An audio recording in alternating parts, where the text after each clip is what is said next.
శ్రీ సాయినాథాయ నమః. శ్రీ సాయి సచ్చరిత్రము 25వ అధ్యాయం.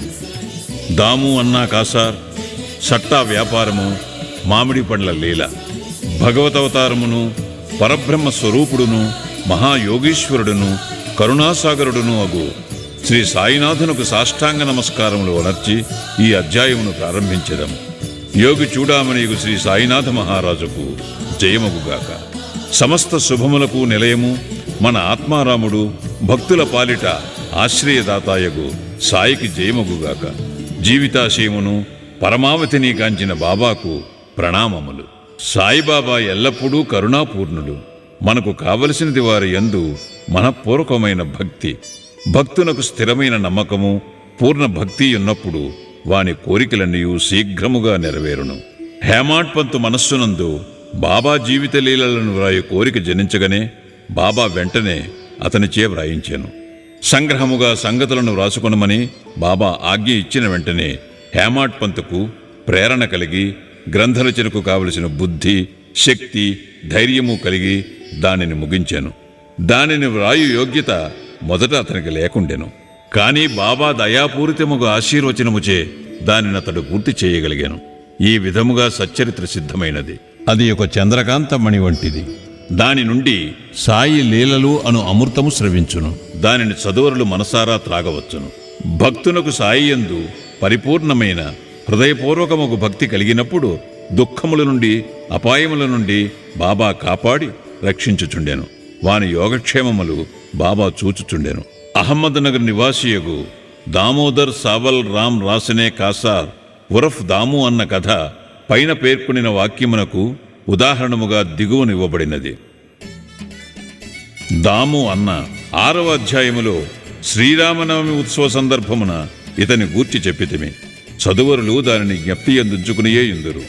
అతడు 1897వ సంవత్సరమున శ్రీరామనవమి నాడు ఉరుసు ఉత్సవము ప్రారంభించినప్పుడు షిరిడీకి పోయాను. అప్పటి నుండి ఇప్పటి వరకు అలంకరించిన పతాకం ఒకటి కానుకగా ఇచ్చుచున్నాడు. అదీనుగాక ఉత్సవమునకు వచ్చు బీదలకు అన్నదానము చేయుచున్నాడు. అతని జట్టి వ్యాపారములు ప్రత్తి. బొంబాయి స్నేహితుడొకడు దాము అన్నాకు ప్రత్తిలో జట్టి వ్యాపారము చేసి భాగస్వామిగా సుమారు 2 లక్షల రూపాయలు లాభము సంపాదించవలనని వ్రాశాను. వ్యాపారము లాభకరమైనదనియు ఎంతమాత్రమూ ప్రమాదకరము కాదనియు కనుక అవకాశము పోగొట్టుకొనవలదనియు అతడు వ్రాశాను.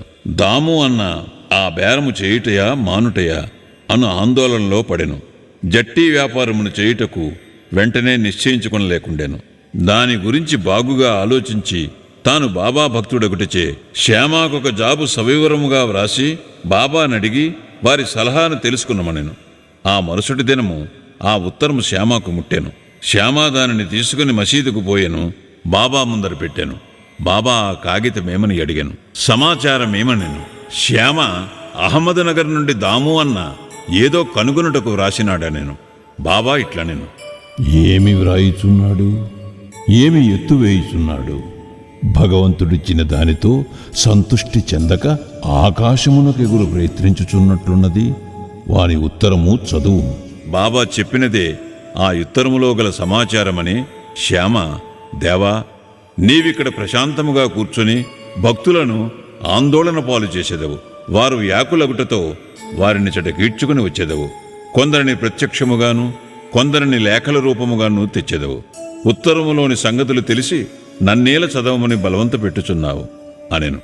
బాబా, ఓ శ్యామా, దయచేసి చదువు. నా నోటికి వచ్చినది నేను మాట్లాడేదను. నన్ను విశ్వసించువారెవ్వరు అనెను.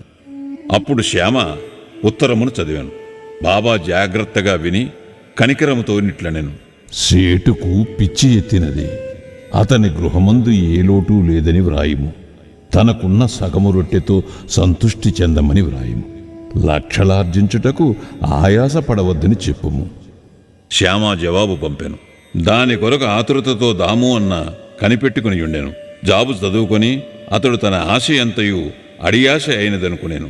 కాని స్వయముగా వచ్చి మాట్లాడుటకు, ఉత్తరము వ్రాయుటకు భేదము కలదని శ్యామ వ్రాయుటచే తానే స్వయముగా షిరిడీ వెళ్ళి బాబాతో స్వయముగా మాట్లాడవలనని అనుకొనెను. అందుచే షిరిడీకి వెళ్ళెను. బాబాకు నమస్కరించాను. బాబా పాదములు ఒత్తుచూ కూర్చుండెను. అతనికి బాబాను బహిరంగముగా జట్టి వ్యాపారము గూర్చి అడుగుటకు ధైర్యము చాలకుండెను. బాబా సహాయపడినచో వ్యాపారములో కొంత లాభము బాబాకిచ్చినచో బాగుండుననుకొనెను. ఇట్లు రహస్యముగా దాము అన్న తన మనస్సును అనుకొనెను. బాబాకు తెలియనిదేమీయూ లేదు. అరచేతనున్న ఉసిరికాయ వలె భూత భవిష్యత్ వర్తమానములు కూడా బాబా తెలిసినవారు. బిడ్డకు తీపి వస్తువులు కావలేను, కాని తల్లి చేదు మాత్రలిచ్చును. తీపి వస్తువులు ఆరోగ్యమును చెరచును, చేదు మాత్రలు ఆరోగ్యమును వృద్ధి చేయును.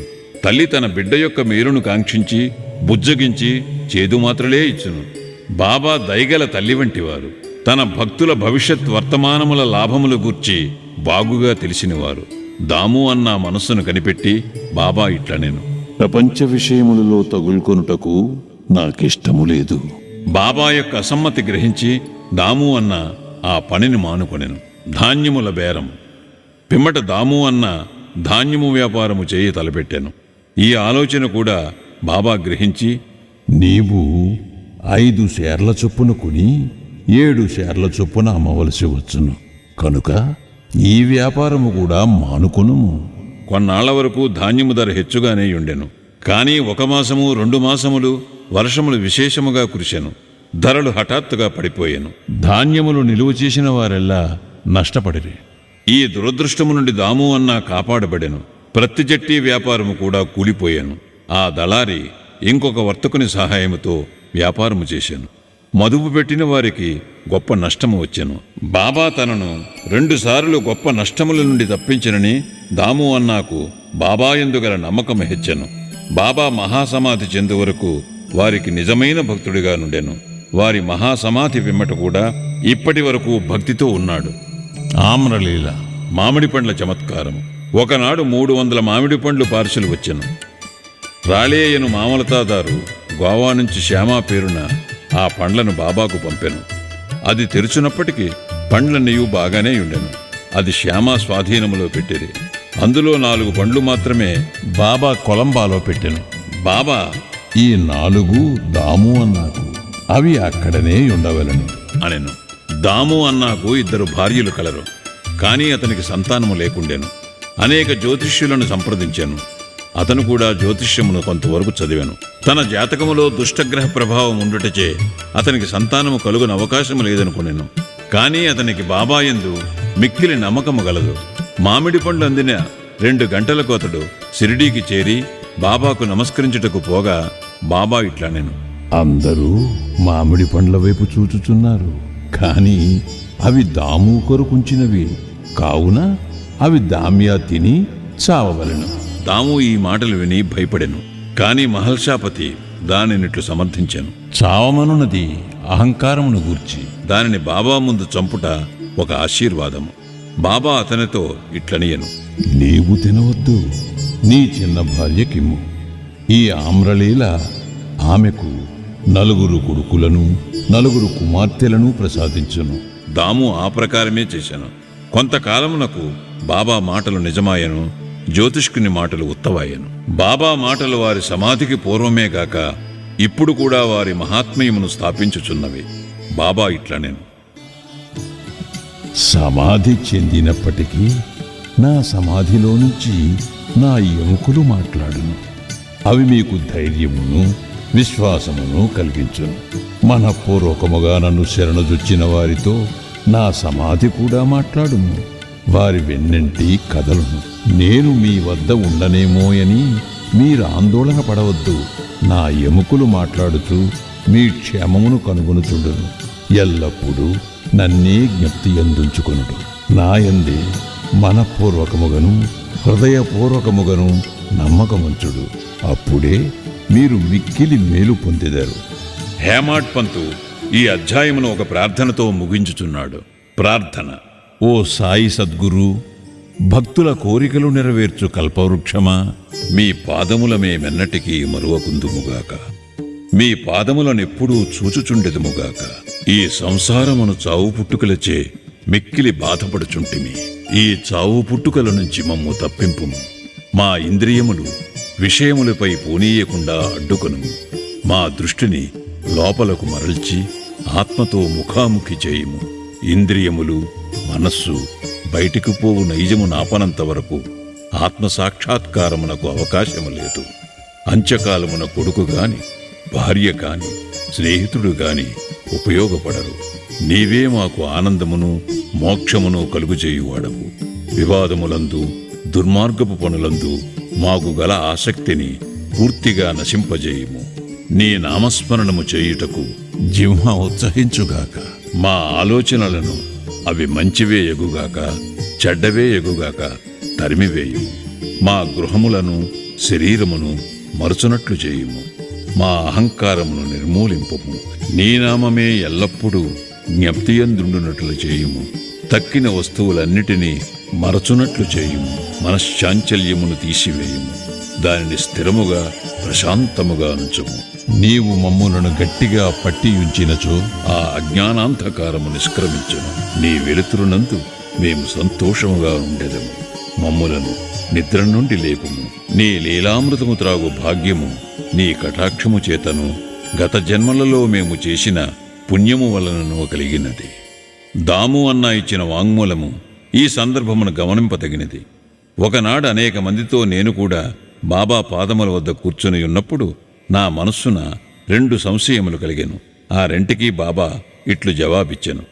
సాయిబాబా వద్ద అనేక మంది గుమ్ముకూడుచున్నారు. వారందరూ బాబా వలన మేలు పొందెదరా? దీనికి బాబా ఇట్లు జవాబిచ్చెను. మామిడి చెట్ల వైపు పూత పూసినప్పుడు చూడుము.